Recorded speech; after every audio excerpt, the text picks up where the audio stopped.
Hello, this is Mike with Deep Roots Wilderness Training in the DFW area of North Texas, and I wanted to go over a bag that I carry in my Hill People Gear Heavy Recon bag, kind of the supplement.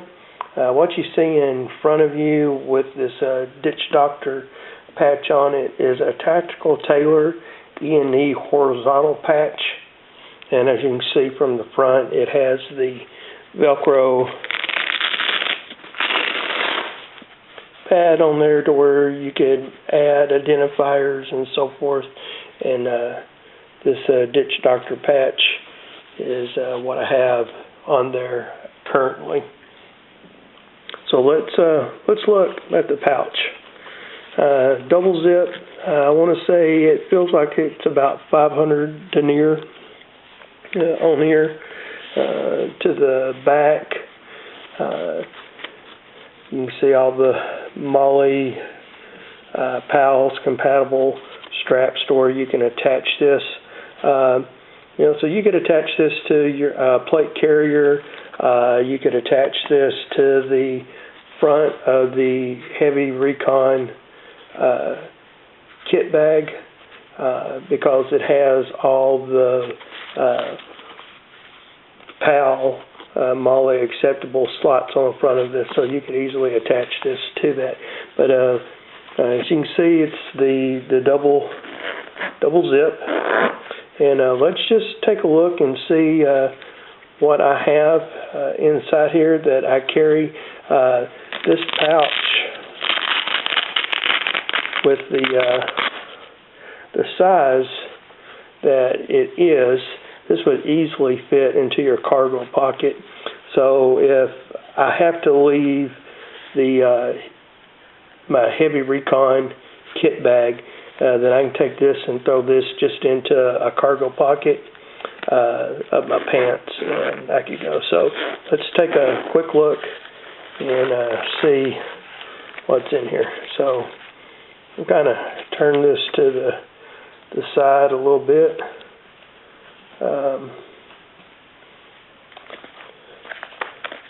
So let's pull. I have a Brunton compass. I have water purification tabs. I have a sharpening stone. You can see here, this is the clear pouch with Velcro and a pull attachment to it. You could easily keep a map or other items in there. Then we have this inside pocket here. On this inside pocket, I have a signal mirror. There's a pouch to use as a water collection source. Pouch is pretty cool. It's got sealable on here, so the top of it is resealable. So it's a stand-up bag, the way that the bottom opens up on it, and it's 36 ounces, I believe. So there's a water container inside there. Here to the center, I have a Leatherman rebar. I carry a Wave with me, but the rebar is a little smaller and it just fits perfectly in there, and it's not as heavy as the Wave is. And I believe the rebar has 14 tools to it, where the Wave has 17. So we look into the other side of the pouch here.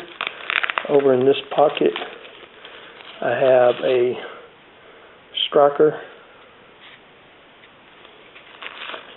I have a waterproof container that also has the small ferrule rod on the bottom.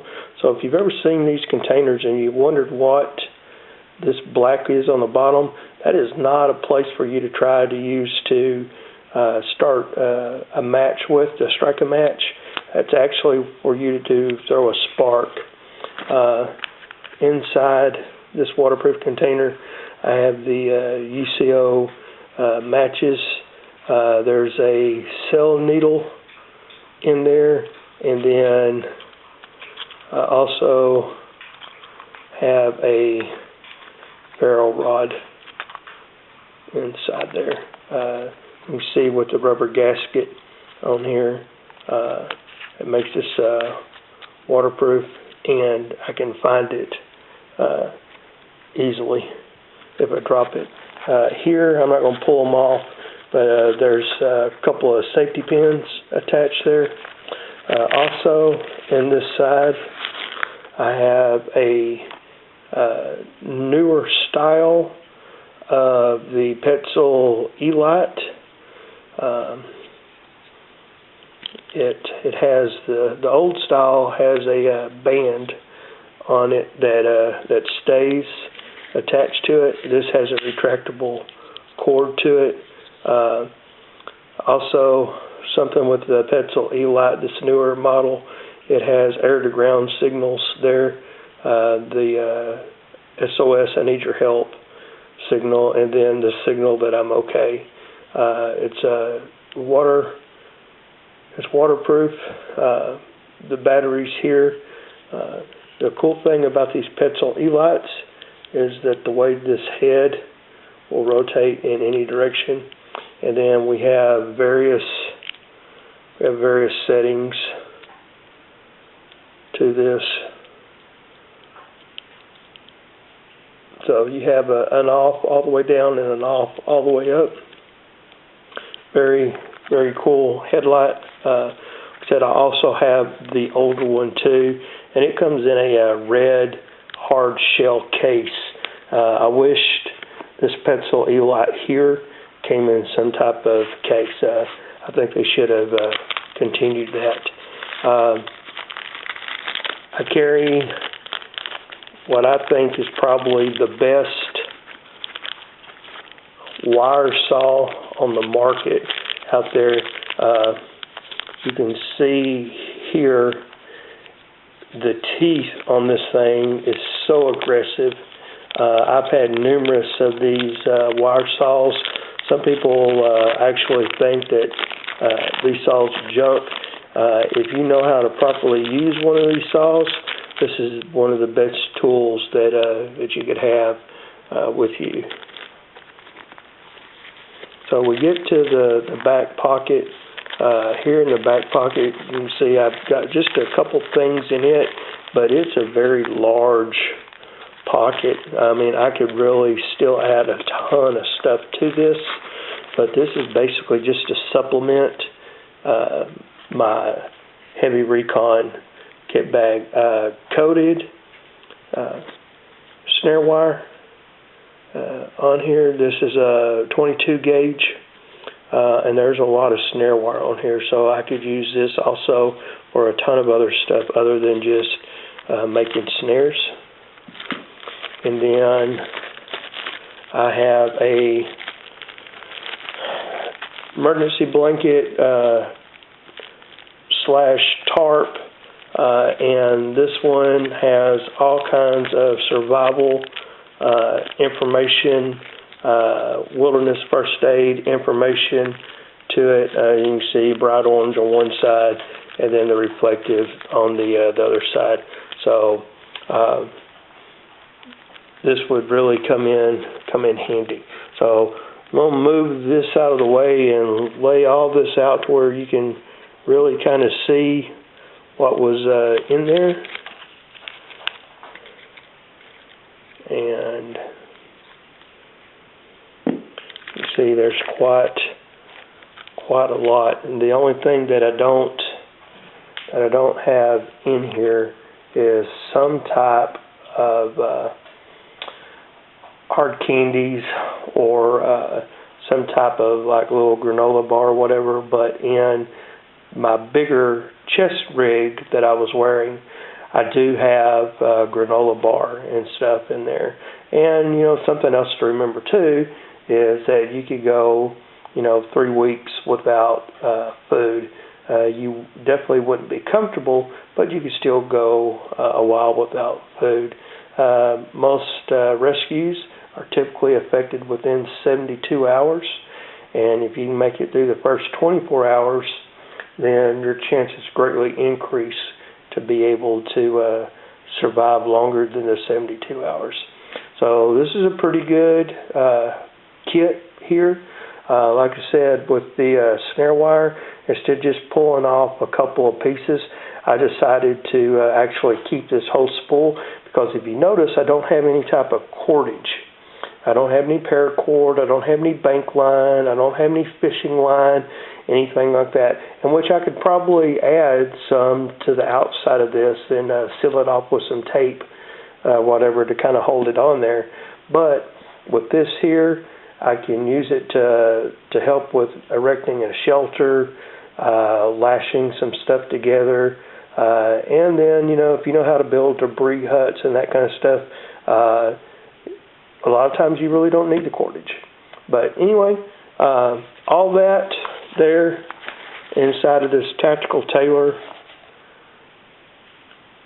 E&E pouch. So pretty impressive, the amount of stuff that we can actually get into that little bag. Again, thank you for watching.